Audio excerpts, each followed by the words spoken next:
Bonsoir tout le monde, c'est Téléservice. Yves, est-ce que ça te tente de descendre en Floride avec moi? Oui, Lise, en auto.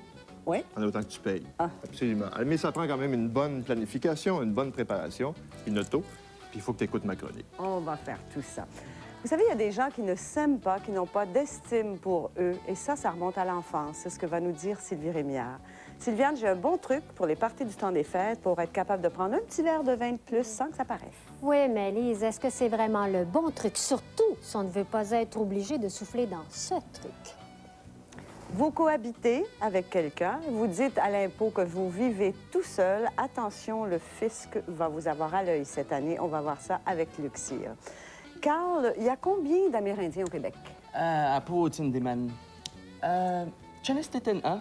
Non. Attends, je... Non. Bien, alors oui, on va parler de petits documents éducatifs sur les Autochtones. Marilyn Monroe, Michel-Ange, Beethoven étaient des gauchers, Normand Labelle aussi, et ces gens-là vivent de gros obstacles. Et enfin, on reçoit un homme gigantesque dans ses sculptures, dans sa tête et dans son cœur, Armand Vaillancourt. Restez là, on revient après cette pause.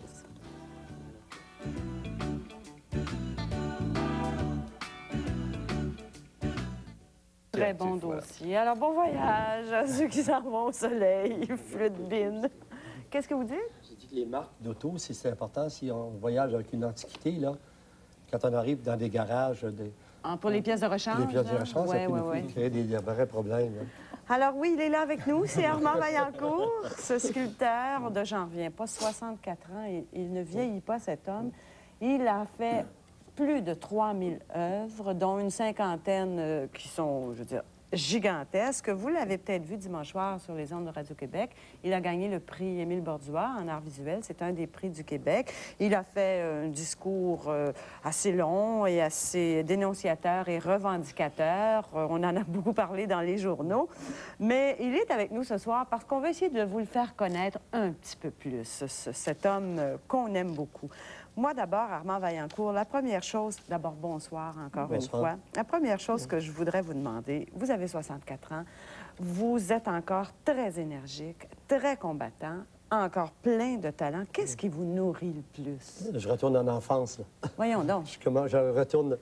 M'en faire 64 ans de reculons, là, jusqu'à zéro, là. Alors, j'en ai encore pour 64 ans. Ça fait 128 ans au total. C'est ça. C'est pas trop mal. Mais...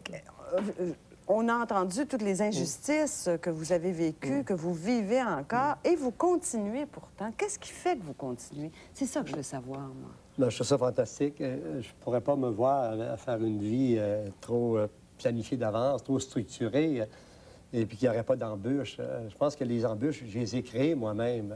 Ça aurait été facile à l'occasion, et presque tout le temps facile si j'avais voulu être simplement ce qu'on peut appeler un artiste professionnel. Mais en plus d'un artiste professionnel, je pense que j'ai un devoir envers moi-même et surtout envers la société, c'est de rester le plus possible avec une intégrité totale dans ma démarche, chez moi, ailleurs, partout. Alors que ça veut dire que moins tu es compliqué, plus tu es simple, plus tu recherches la limpidité. Comme on peut voir l'eau, elle est limpide, mais peut-être qu'elle est polluée quand même, là. Mais... on dirait que c'est de plus en plus difficile de passer dans la société où tout est intrigue, malveillance, corruption, structure trop formalisée. Et on veut t'embarquer dans un cadre. Moi, j'ai refusé, puis je ne pourrais pas le faire, même si j'essayais de le faire. Est-ce que vous diriez de vous que vous êtes provocateur? Non, je pense que c'est la société qui provoque. Quand on voit les injustices ici et ailleurs, je trouve que c'est de la provocation directe quand tu regardes... les nouvelles, partout ce que tu regardes, de la provocation. Donnons votre sculpture à San Francisco, qui a suscité beaucoup de controverses. On parle qu'elle va être détruite. Là, c'est eux qui vous provoquent ou c'est la provocation. C'est pire, c'est l'aberration mentale. T'sais. Ils ont tellement fêté pour l'avoir, cette sculpture-là, dans les années 60, 70. Un concours international où il y avait à peu près 465 sculpteurs reconnus à travers le monde qui ont participé. Et j'ai été parmi les 65 qui ont été retenus, une batch, là. Après ça, on est tombé à 5. De 5, c'était moi qui... Mais on avait jugé surtout, je pense, pour ma qualité, je pense, de travailler dans le colossal, dans les grandes dimensions. Ça, c'est dû à mon travail de fermier. Et j'ai travaillé toujours... Je me souviens que j'avais 15 ans, 16 ans, j'ai laissé l'école pendant 2 ans et demi. Mon père était malade, une petite opération qu'il avait eue. Et tous les automnes, je labourais, par exemple, des terrains. Tu sais, des fois, 25-30 acres de terre avec 2 chevaux, une charrue. C'est fantastique pour faire... c'est du yoga de haut degré.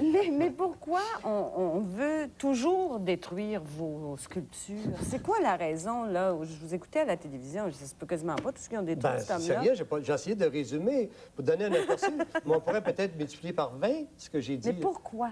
Comme celle de San Francisco, Ben, pourquoi il parle de la je détruire? vous dirais qu'il y avait dans la salle que j'ai pas vu, que j'aurais pu pointer au moins 7, 8, 10 personnes qui m'ont fait des coups de cochon Non, mais à San Francisco- impensables. Le soir de la remise des prix. Mais à San Francisco, là, pourquoi on veut la détruire, cette fontaine que vous avez sculptée? Qu'est-ce qu'elle a de si terrible? Je pense que, pour commencer, à l'inauguration en 71, le fait que je sois sauté dans l'eau, je me suis libéré des policiers qui m'avaient presque cassé un bras, et un camarade aussi qui n'était pas du tout politisé, qui s'appelait Roman Cowell, qui venait de Toronto, qui avait travaillé sur ma sculpture qui s'appelle Je me souviens, qui d'ailleurs qui gît encore dans le parc à mon ancien atelier, encore à Coteau-du-Lac. J'ai sauté dans l'eau, j'ai marqué Québec libre. Je voulais la dédier à Malcolm X. J'avais lu une biographie de Malcolm X qui était déjà assassiné à cette période-là. J'avais trouvé que c'était un gars extraordinaire.